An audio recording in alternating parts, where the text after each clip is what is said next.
O Léo Stronda falou várias coisas erradas sobre a fé católica e o Carioca tentou defender, mas piorou a situação, coitado. Como eles são pessoas muito influentes, essas suas falas vão atingir muita gente e transmitir o erro. Mas então, nós vamos escutar o que eles falaram e vamos entender por que isso é muito errado. Vamos lá. Por que a igreja tem tanto santo e imagem? A igreja católica, eu fiz um curso de teologia sobre a igreja apostólica romana. Então a igreja católica ela foi criada por Roma, que foi o maior Império de cristãos do mundo.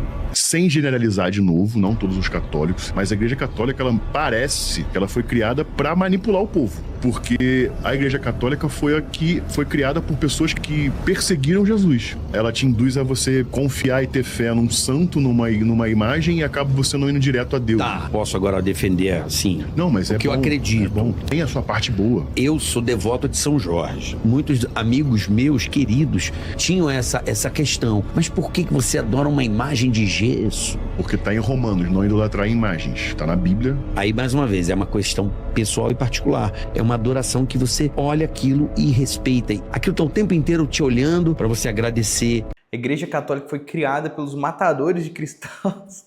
Meu Deus do céu, a coisa mais engraçada é que, por exemplo, falam do Imperador Constantino, mas o Imperador Constantino não foi um imperador que fez as grandes perseguições, eles já tinham morrido há muito tempo, então ele não era perseguidor de cristãos.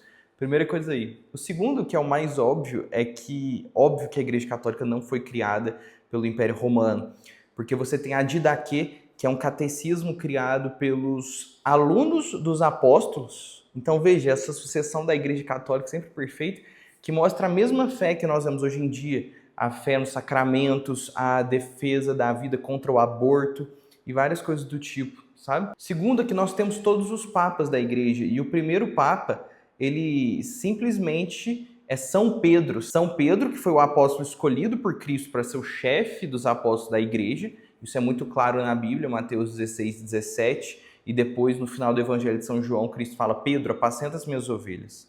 Primeiro também que é muito óbvio, porque quando Deus muda o nome é para dar uma missão, né? Ele fez isso com Abraão, com muitas pessoas do Antigo Testamento. E o nome de Pedro, na verdade, era Simão. E Cristo coloca o nome de Pedro porque ele é a pedra base da igreja, enquanto Cristo é a pedra angular. São coisas diferentes. Então muitas pessoas falam, não, a pedra é Cristo. São pedras diferentes.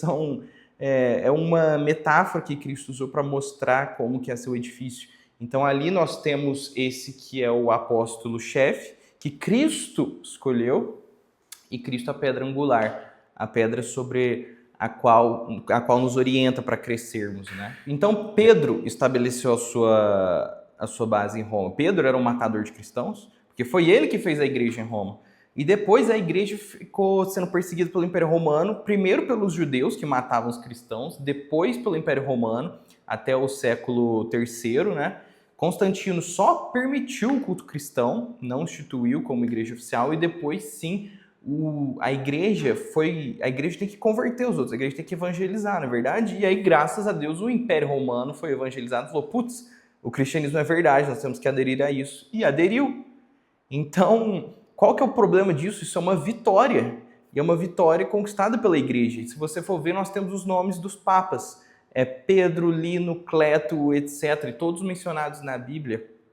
Então, isso não procede, essa primeira afirmação é bizarra, completamente mentirosa, e ela inverte a situação, porque os cristãos foram sendo assassinados e continuaram a evangelizar até vencer. Então é uma vitória, não tem nada a ver deles serem os maus que criaram a igreja, pelo contrário, a igreja que triunfou sobre essa instituição que era má e ganhou, graças a Deus. A segunda afirmação é mas ela é muito absurda, que te leva a ir para o santo e não para Deus. Meu Deus, isso é totalmente impossível, porque o santo é uma pessoa que viveu totalmente para Deus e ele é um exemplo para nós vivermos como ele para Deus. Então ele é uma pessoa que conseguiu concretizar isso na sua vida pessoal, ele é um exemplo, e isso a gente vê na Bíblia, todos os lugares, a gente vê a intercessão deles. Moisés mesmo, Deus ia destruir todo aquele povo ali, Moisés intercede por eles e Deus desiste. O primeiro milagre de Cristo foi Nossa Senhora. Cristo, Deus, não queria fazer o milagre, então Nossa Senhora pede para ele e ele faz. Ele diz que não ia fazer, mas o pedido dela faz ele fazer. Olha a intercessão dos santos. E fala, não, mas são pessoas vivas. E quando então Santo Elias e São Moisés aparecem diante de Cristo na Bíblia, e conversam com Cristo, interagem com Ele, quando aparece junto com os apóstolos ali. Deus é o Deus dos vivos e os justos sempre estão vivos perante Deus. E é engraçado que São Paulo chama ali os cristãos de santos. A Bíblia fala os santos de Deus, ou seja, as pessoas que viveram a justiça, viveram os mandamentos, viveram a amizade com Deus. Não tem nada a ver de desvirtuar de Deus, pelo contrário, eles são exemplos de pessoas que se dedicaram a Deus, não ao mundo, não à carne, não a Satanás. Então eles nos levam para Deus. Você tem uma imagem, é óbvio que essa imagem não é aquele santo, é uma representação para nos lembrar de viver para Deus, como aquela pessoa viveu. E se você for ver sempre na Igreja Católica, na igreja em si, né, no cristianismo, nos primeiros concílios, já tinha essa diferenciação muito bem estabelecida.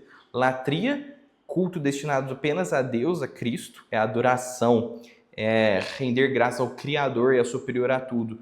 Aí você tem a hiperdulia, dulia é veneração, Nossa Senhora.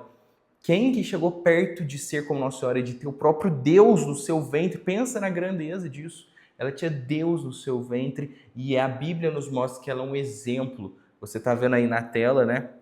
Chamada de Mãe do Senhor, etc. E depois os santos, a dulia, são pessoas que viveram para Deus. Então, é óbvio que as pessoas têm que ser veneradas porque elas conseguiram. Nós vemos tanto que as tentações são fortes, etc. Eles venceram tudo isso, viveram para Deus e nós pensamos, caramba, isso é incrível.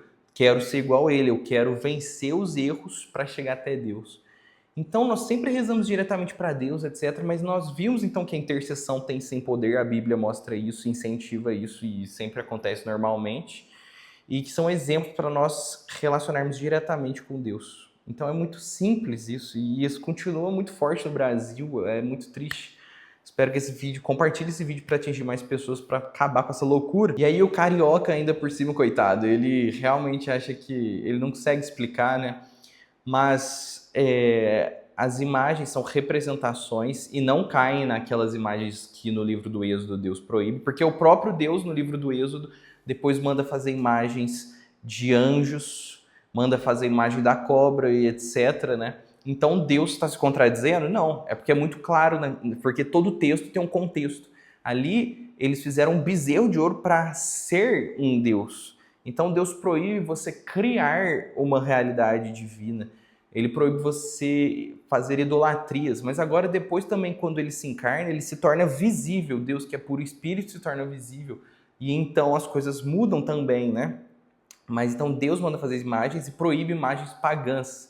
Imagens que também vão servir de idolatria. E as imagens cristãs, elas servem de lembrança e representação, por óbvio. O que é um ídolo? Vamos entender também o que é um ídolo. Os pagãos acreditavam que se você fizesse o ritual correto para uma imagem de um Deus, o Deus ia habitar ali e aí ele ia conseguir fazer os favores que você precisa e você conseguir se relacionar com ele. E isso está muito longe do catolicismo. Não existe nenhum ritual, não existe nada no catolicismo desse tipo. A imagem é apenas uma lembrança de que temos que viver para Deus como aquela pessoa viveu e uma lembrança de que ela pode sim interceder por nós, como a Bíblia mostra continuamente, meu Deus do céu. E é isso, meus caros, a Igreja Católica é a Igreja. Igreja Católica, na verdade o nome é Igreja. Católica é uma característica, quer dizer universal, porque a salvação é universal. Católico surgiu por um discípulo de São Pedro, que foi Santo Inácio de Antioquia. Ele escreveu numa carta ali, católicos em grego significa isso, né? Ele estava falando a igreja, então é católico, porque a salvação veio para todos, piriri, pororó.